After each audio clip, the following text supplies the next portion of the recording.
What's up, everybody? Welcome to season 6 of the Surf and Sales podcast. This is episode 1 of season 6. I am Scott Leese here with my good friend and partner, co-host and co-founder of the Surf and Sales Summit and the Surf and Sales podcast, Richard Harris. Happy New Year, Richard. You too, my man. It is good to see you. It's been a minute, so I'm glad to see you and ready to kick off this next year. It's pretty interesting. We got a lot of exciting things to share about season 6 as well as surf and sales. So we'll get to those at some point, I'm sure. So Yeah. What's our goal this year? We've averaged we did somewhere between 50 and 100 episodes per year So in the last 5 years. I was looking at that. We are at 442 total episodes. So that means we fell flat last year. We only did 42 last year. Yeah, we did. We did. But we kind of took November and December off, but that's okay. That sort of happens. That's okay. We're gonna start January off with a big bang, though.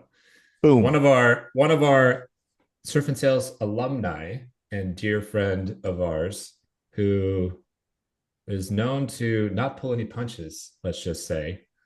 And I expect to be big brother, big sistered quite a bit on this show because these two people probably give me the most hell of anybody on the planet for some strange reason. We're here with our friend Leslie Venetz from Sales Led GTM Agency. She's all over LinkedIn. She's got an amazing background and career in sales and sales leadership and coaching and training and all that good stuff.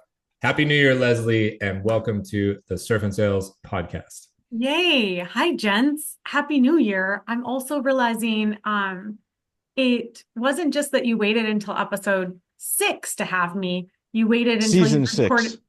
Season 6. You waited until you had invited over 400 other people before you invited me. So I don't take it personal. It's no big deal.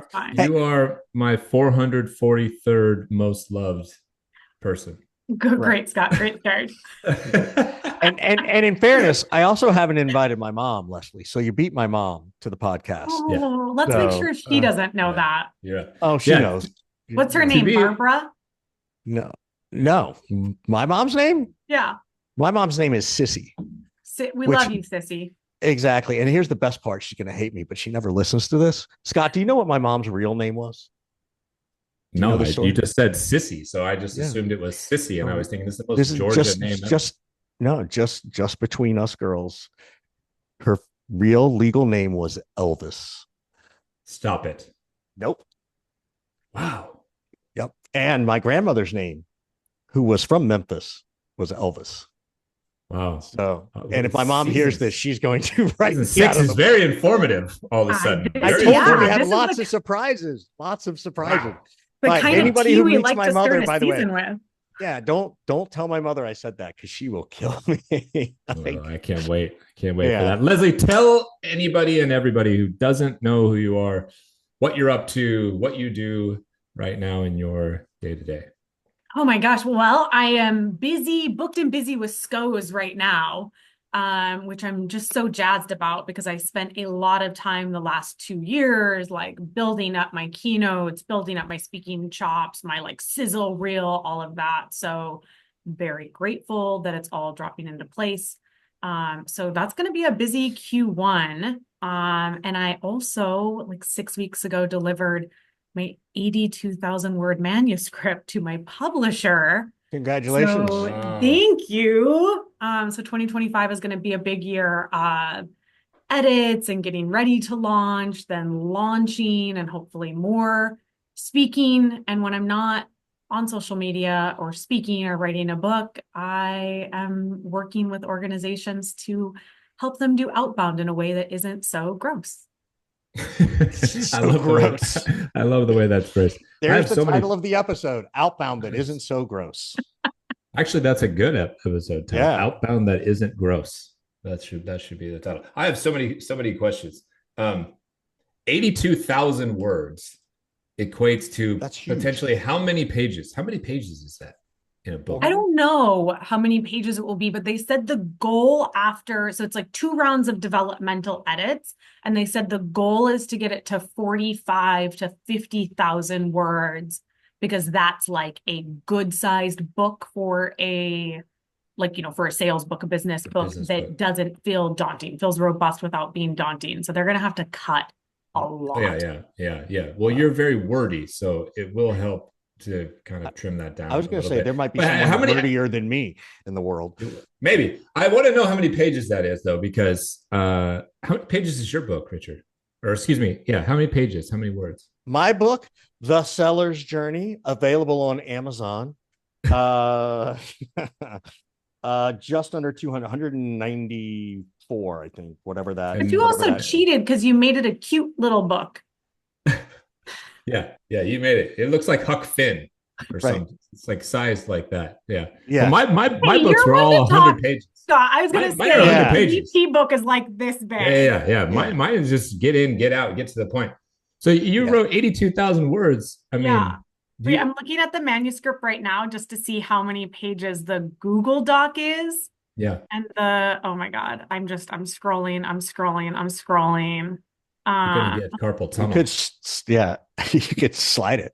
I mean, but it's like freezing because it's so long. 277 is the Google Doc. Google Doc, 277 I'm pages. guessing this is a 400-page book.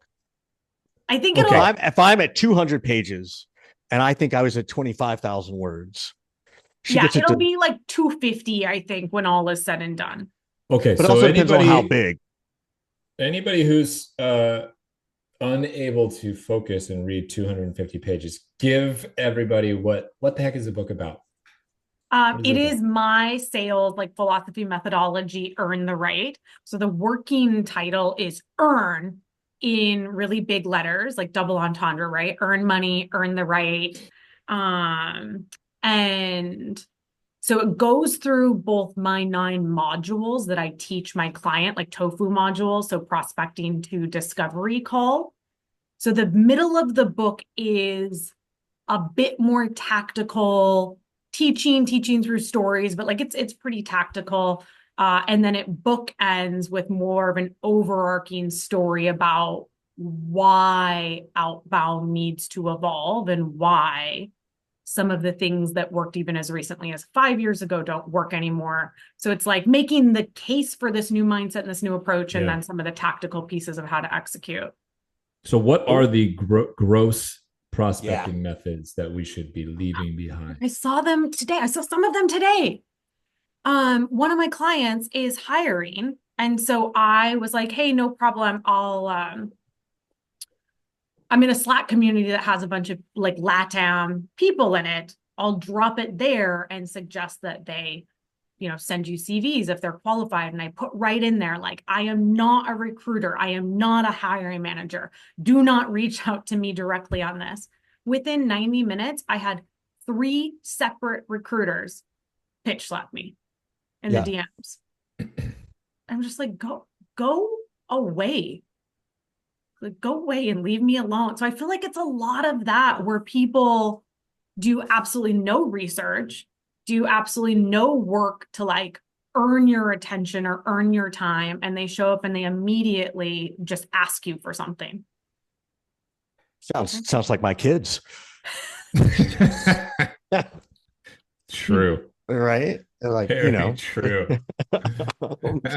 But well, it's interesting because you were saying that, and I was sitting there thinking, because both of you, I mean, all 3 of us are involved, but I know Scott certainly have built so many communities. I don't think anybody's written the 10 commandments of community engagement. We all have them, right? And we all share them within that community, but nobody's ever gone social on that. Hey, if you're going to join communities, do this and don't do that, right? Stop pitching people, right? When someone asks for your services, don't pitch yourself, right? Anyway, so our friend Alexine tries. She has some pretty tight rules in the women. She does it. I just meant outside of our communities. Yeah. Outside of the communities we're in, nobody ever knows that that's the rule. It's annoying, right? But doesn't it feel like it's an unspoken rule that if you're in a community, the first thing you do to another community member shouldn't be punch him in the face with a pitch? Maybe just start with hey, Richard, saw your note, wondering if you're open to hiring. Look, all I can tell you is that I think the 3 of us have made a lot of money by speaking about the unwritten rules, right? True. That's all the stuff that we know not to do. And then when we tell people not to do it, they're like, that's genius. Right. Yeah, So but aren't you bored with all that? I'm bored with it. I'm tired of telling people don't pitch slap. And I'm just like, how is it possible that people don't know this still or don't care? because nobody's talked about it out loud outside the communities. I mean, That's I know. it shocks me though. I think actually Leslie and I were chatting about this the other day, and I was like, who the hell is actually teaching people to do this stuff? Right. Can we out them? You know? Right. And we just kind of shrugged. Well, I don't I don't know if you two do in and out lists for 2025. It's a millennial That's a whole TikTok thing trend, now. so I'm going to Yeah. guess no. No, I don't even know what it is. I did one today. What You is did it? not, Scott. I did. I swear to God, my newsletter went out and it was the TikTok trend thing. Okay, just we for need to fun. take an immediate like rabbit hole turn. You got to drop some. What are a couple of the ins and outs? Hold on. Let me find it. Let me find it. I don't even know what the ins and outs. We're What are you guys pivoting. talking about? Okay, so It's the this- premise is just like it's not as big as like setting a resolution. Like Right. for instance, on 2024, some of my outs were like Pantone's color of the year Oh my because I God. thought it Are was we gross. we're Or now like, Gen Zing resolutions. We're now Gen Yes. Zing no, our it's life like a very That's what we're decisions. doing. millennial thing. I'm an elder millennial. Like Yeah. espresso martinis were out for me last year because I Yeah. can't be trusted with them. Okay, I'll give you a couple just for fun. Okay. One of my out ones is treating LinkedIn like Instagram. This isn't spring break. Please keep your shirt on. That's one of my out ones. Zealots. Zealot anything. Just ... No. I have a big problem with people who are zealot anything one way or the other. If you're like super in favor of one thing, I just want to argue the opposite just because. You're In old, my man. devil's advocate. You're totally turning into grandpa. Well, I think that I've Didn't Tony standing Marshall- at the end of they my called you lawn with grandpa? a stick. 20 something years. Yeah. Yeah. What did I do for in? Ready? This is a good one for in. Are you ready for this? Yeah. Aliens and First Contact. There you go. Yep. In 2025. All the Yep. conspiracy theories say 2025 Yep. is the year.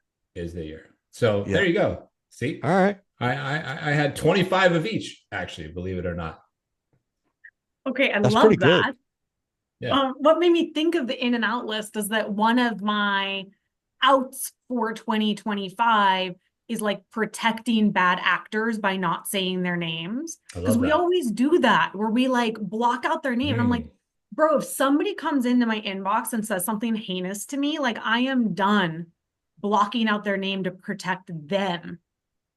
So I love that. So everybody can I'm expect, I'm expecting now at least one name and shame per quarter from you. I think that's fine. 2025. I think that's fine. I think you're gonna have to be. realized, That's a terms of service issue if you're talking about LinkedIn though. dude, the stuff that I report to them and Yeah. that they just give zero F's about is insane. Oh, Yet I agree. I get constant. I just don't want your account to get Well, blocked. thank you. I Okay, need good. it. It is my Good. primary source of lead Right. flow. But like last month, Christina Brady announced something, and I responded to her comment that said, like, fuck yeah, you are her. Like her in capital letters. It's like a trend thing. They threatened to ban me for that, for bullying and harassment. I was like, get it together, LinkedIn. Right. Yeah. Yeah. I love you so much, LinkedIn. Please don't take my account away. I love Right. you and I love it here. Is that is LinkedIn is so- in or is LinkedIn out? Are they an in or an out? In. Yeah. Okay. Just making sure. They're very in. Yeah. So let's talk. I want to come back to the title that we came up with, Outbound. Oh, That yes. isn't gross. Yes. What's another outbound that's gross? Wait, first I have to answer a question Scott asked, which is like, aren't you tired of saying the same thing over and over again? And I have to say, like, no. Do I Interesting. wish that more people got it and got it faster? Yes, but I also grew up in just this extraordinarily toxic sales environment where I was taught everything wrong. And I genuinely just didn't realize that there were so many better ways to do things that weren't so gross and weren't so icky, which is kind of like where the book starts with like, hey, I got it really, really wrong. This is what I learned. This is why I'm like so obsessed with helping people get it right now. So it'd Yeah. be like awesome. But there are still so many people that are hired by folks who are either terrible sales leaders doing outdated BS themselves, or hired by companies where there is no real sales leader to teach them and to show them the way. And a lot of folks, like, they don't realize that there are these communities where they can learn for free, or like they don't realize how valuable LinkedIn is or who to follow. And even when they do start taking some of those proactive steps to like self-teach, it takes time. You can't just get it all right overnight. So even though patience is not my strongest suit, I do really try to lead with grace and like repeating the basics over and over again, because everybody deserves to like enjoy the job of sales if they're going to do it. Well said. I Well like said. I like Not what you my just strong said, suit. the enjoy. Yeah. But enjoy the job of sales, right? Like, because it certainly takes a Do you do you still mindset of enjoy the that. job? Do you both still enjoy the job of sales? I do now that I don't work in corporate. Uh Richard? Richard? I I enjoy it when I'm working. When I've got slow times and I don't have clients, when that sort of happens, then I don't enjoy it so much. I also Hmm. don't enjoy it when my clients ask me silly stuff, but you know, I have to remind myself they're paying me to ask those silly questions. So, you know, mind it. But now, Scott, to you, are you enjoying sales? No, No. And no, not really. No, what not really. what does I that mean don't. for you?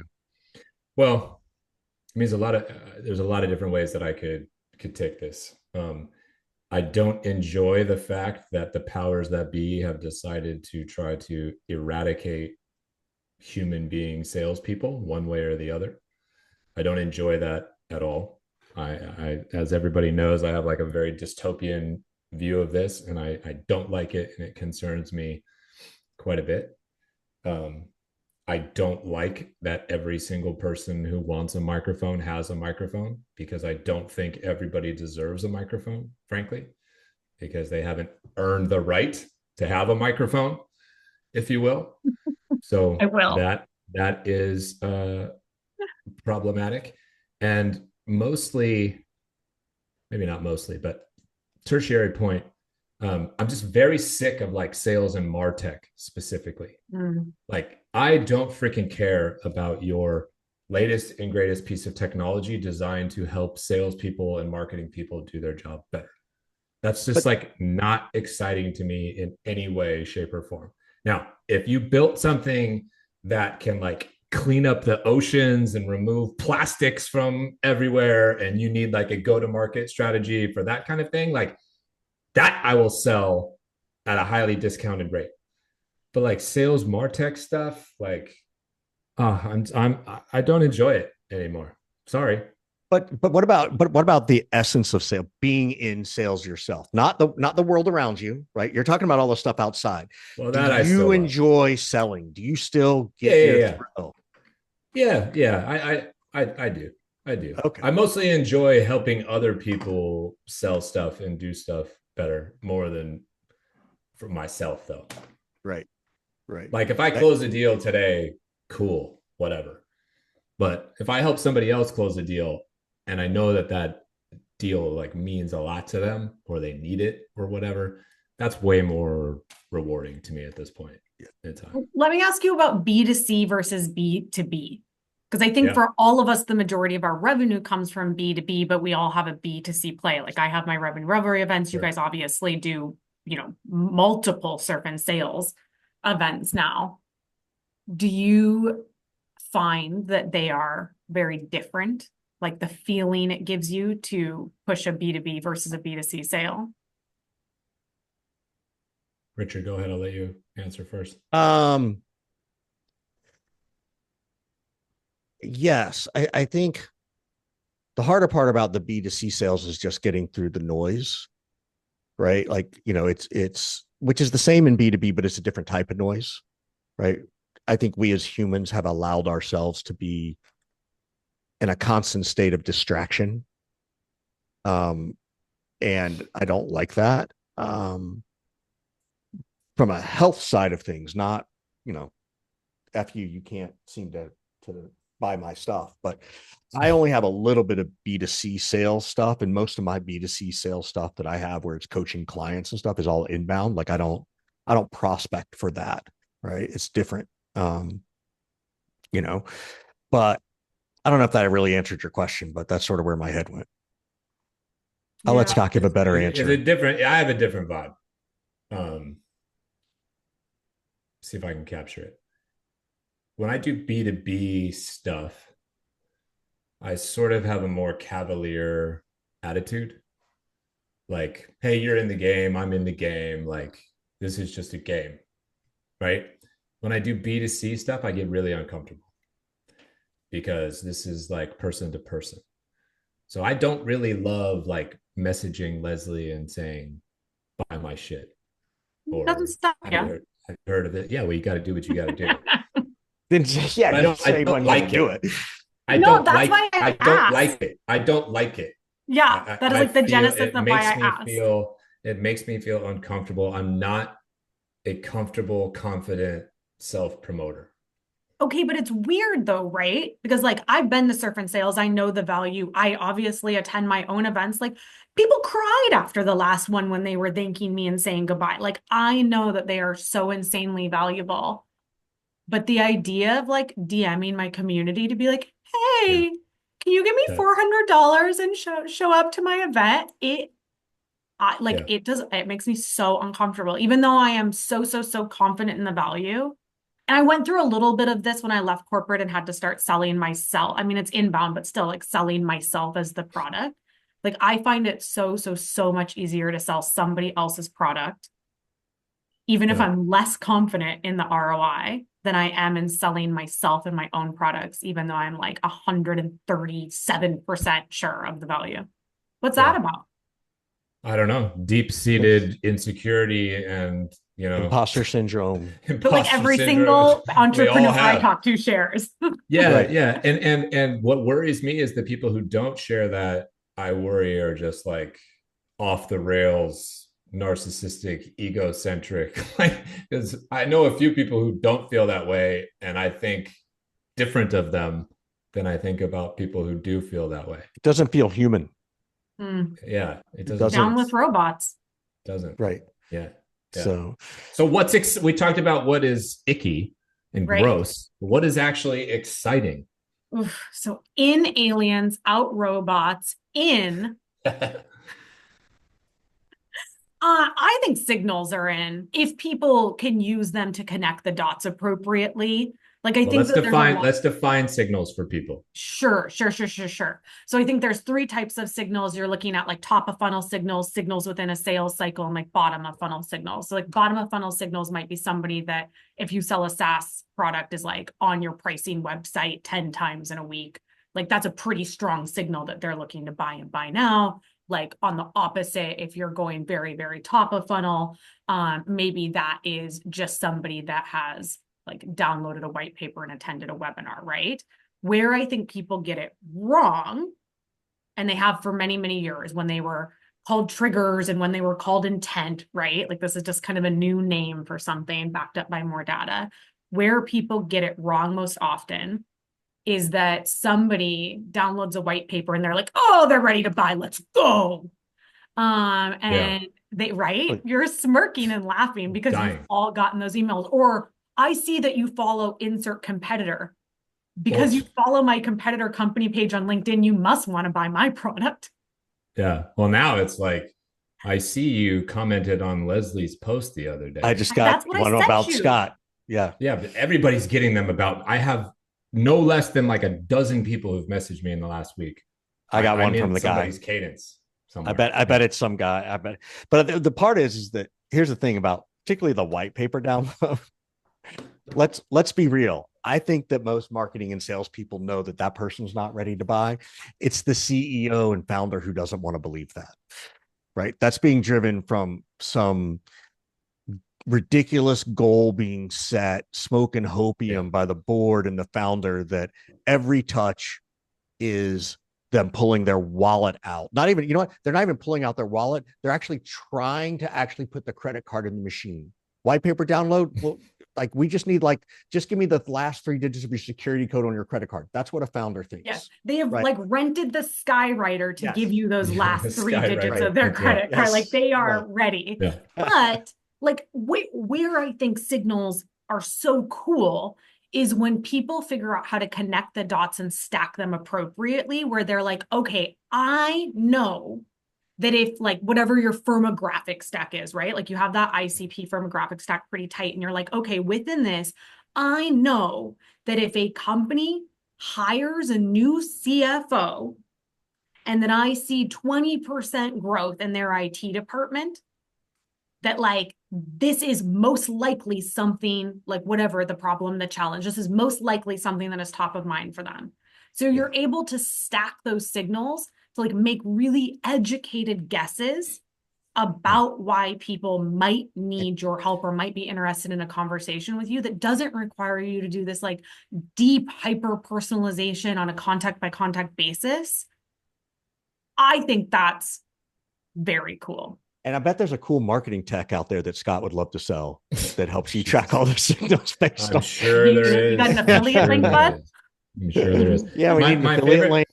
My favorite part of what you said is stacked Yes. signals, because that's the thing that shows intent to me of some sort.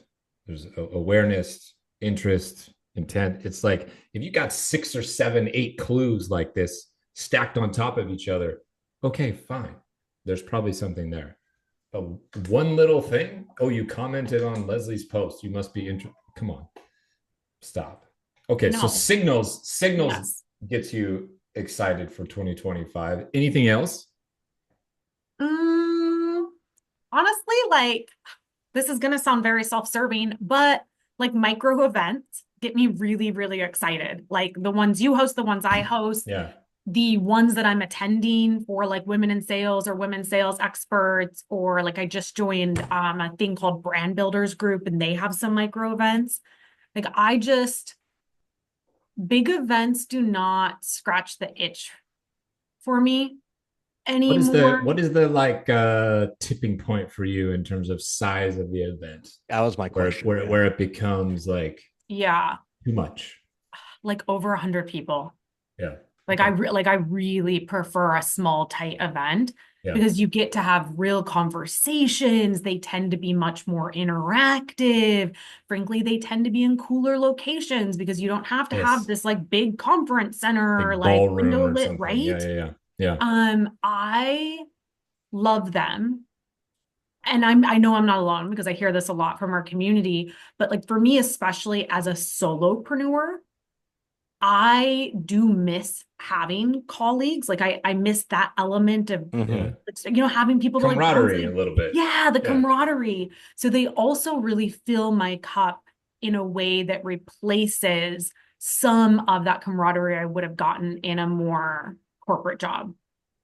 Are you hosting one yourself this year? Yeah, I'm gonna do another one. We just signed the contract for the location. It's this like fancy ass golf club in Scottsdale called Greyhawk Golf Club. I know that golf club. Man, it is nice. My husband, Chris, who I think both of you have met, he does the logistics. And so he messaged and was like, hey, like as part of the contract, can we get a tea time? And the lady wrote back and was like, yeah, of course we can get a tea time. And it's $400 per person greens fee. So I immediately was like, nice. Can you just clarify if that's like a included? Oh yeah, is that a comp? Because I love golfing, but I am not good enough to pay a $400 greens fee. You're not good enough or rich enough. One of those two. Correct. I will tell you that if you're going to pay $400 in Scottsdale, not to pay $400, and you should go pay $575 and play Pebble Beach, and at least play. If you're going to spend money and suck at the sport, you might as well do it in one of the most beautiful places in the world, right? Might as well do it with a view, huh? Right. That's exactly. in a previous life, I worked for this like massive global business intelligence company, and we hosted like direct networking executive events, and they were at, all 4 or 5 star resorts, just insane. And so at a time when I like didn't really understand how big of a deal it was, I mean, I was playing like all of the Jack Nicholson courses, like the what's the one that people, Blue Monster, Blue I don't know that one. something, Blue, I don't know. People that listen to the podcast are going to be like screaming at it right now to Yeah, be yeah. like, it's not. Especially But the part where you said Jack Nicholson as opposed to Yeah, Jack yeah. Nicholas. Yes. Yeah, okay. Yeah. I golf I mean, I have my own clubs. I golf a lot. I'm also not good with those details, I guess. But anyways, yes, it's there. It's in Arizona in April. And then I want to do a fall one in Toronto. Ooh. That's Because cool. like you two, I thought, why not expand my international reach a Yeah. little bit? Yeah, Yeah. for sure. For sure. Yeah, we're going to Portugal this year. I know. Yeah.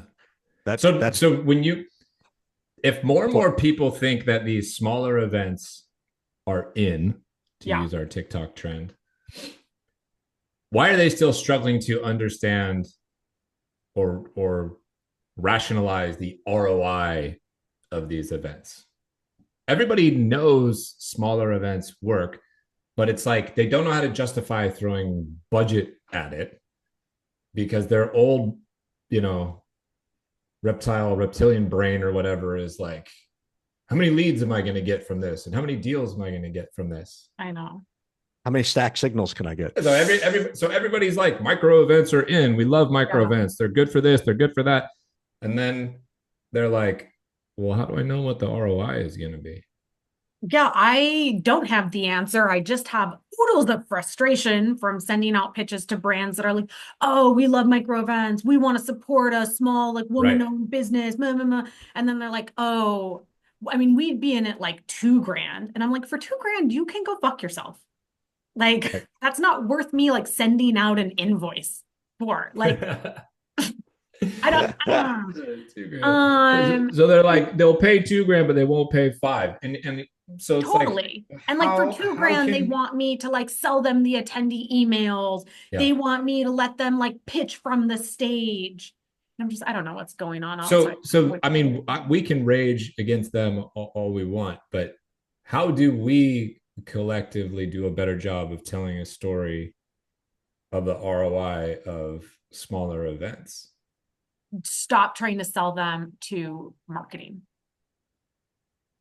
Tell us more about that. I think that's part of the reason. And I don't think it's marketing's fault. Like, this is not me like crapping on marketing, but they are, like, to Richard, to your earlier point, they're sort of tied to these CE metrics and expectations. And the easiest way to measure stuff like that is like name badge scans, right? Yeah. Yeah. Or setting up the big booth and having the pictures because it's an ego boost that you have this, big sexy booth at an event. So I think and have found that they're in a really, really tough spot with trying to get the like metrics value prop to match what they know actually works in the market. I also have found a tremendous amount of misalignment because on multiple occasions, the same exact brand that is reaching out to me and asking to pay me to post about them on LinkedIn will be the same brand that says that they can't invest in revenue revelry, even though part of the package is me posting about their brand on LinkedIn. Irony. Oh my gosh. Yeah. Yeah. So I'm like, can we not, so I just think that they have a really tough job and there's misalignment both within the departments and also with trying to match what they know works in the market in real time with these like outdated metrics and expectations. Yeah. So I have had a lot more success selling to sales because the sales leaders understand the value of relationships in a way I'm not sure as many marketing folks can articulate. And they're willing to come and they don't care about 50 emails because they know if they get one email of somebody that is excited to have the conversation and buy now, like that pays for itself many times over. And or their attendees or themselves, if they're going, are learning something that over time equates to a massive positive ROI. So here's the interesting thing, right? Is that you go to this big event and they want badge scans, and you go, great, I'm going to give you 500 badge scans. How many of those do you think you're going to close? You run the numbers, 5 of them. Okay. Well, do you think that it was the 5 of them were because they went to this event, or was it because of some experience they had at the event while interacting with you? Yeah. And they're going to all say it was the experience, right? Which is my big thing, right? There's no such thing as a buyer's journey, just a buyer's experience. And when we create these micro events, we've eliminated the other 495 to create the experience that they're looking for. What they're just trying to do is just take a shotgun approach to that. They will spend as much on the 500 in dead weight of the 495 to get to those 5. They'll spend more to get those 5 than if they spent sponsoring our micro events based on the experience people have and their opportunity to talk to those people. In fact, they're probably, I would argue we have a stronger ROI from our costs than if from a big conference, because it's about the experience. That's where do the customers come in from the experience. Well, it's a different experience at a micro event, right? Under 100 people, right? So for sure, it's memorable. And I would even take it a step farther, Richard, to say, what about the 498 people that got blasted with marketing emails? Right. After their badge was scanned. And now 100 of those people at least have blocked that entire email domain because they're like, leave me alone. I wasn't interested. You just grabbed my badge and scanned it when I was distracted looking another direction. So even in that context, let's say those 2 leads did just come from badge scans. Are those 2 good leads worth alienating that much of your audience? This is it. We're going to go cut this part out for sure to send to all of our sponsors. Here's your ROI. So, all right, Leslie, we got to shift gears one more time. What questions do you have for us real quick? Well, I think first and foremost, gents, why did it take you 442 guests to invite me, your favorite person? I've been begging Scott for 441 guests to finally let you come on. So that's the one time I'm throwing Scott under the bus. I texted Scott and was like, bro, can I be on the podcast or not? He thought I was joking. He was like, weren't you on in season 1? And I was like, that's what I would have thought too, to be honest. That was my answer to her I thought you were on in season 1. Yeah. Like, nope. So basically just a mission by stupidity. And it sounds like, Leslie, in all fairness, it sounds like this is actually a better time for you to be on with all the micro events you have, your books coming out. Yeah. We were waiting for you to peak. We were waiting for you to peak. You were watching those signals, letting them stack. We were letting those signals stack. So, what's on your in and out list, Richard? I know you didn't make an official one, but what if you have to wing it? What's an in? You got to give us one or two. Yeah. Effort is more in for me. 2023 and 24 were harder years for me. And when that happens, I often put less effort in, and I'm sort of in a weird situation where I could technically afford to do that. But I didn't realize how much it would bum me out to not put in enough effort into lots of things. So effort, and that's not just the business side of stuff. The business side is part of it, but just some other things. And that effort is additional income streams, trying something different rather than just sort of sitting on the status quo. So I think, that's sort of my big thing. My other in is I'm focusing hardcore on how do I get out of this gig in 5 years, right? I like that. I'm at, look, 59 and a half is right there. It's just on the horizon, right? I can touch my Roth. I can touch my IRA. I can start to do shit, right? And can I get to a number that when the 59 and a half comes, that I can shut this down or care a whole lot less and just take the occasional gigs I want to take, not take the gigs because I need to make some money. You didn't need them or whatever. Yeah. Right. So Those are my two big ins. Uh, I don't know what my outs are. I mean, I'm so perfect all the time. Scott, what should my outs be? You can also choose Pantone's color of the year. It's like a baby poop brown. So if I you was want to gonna steal that one, I you was gonna can. say beige, right? I'm gonna be more beige.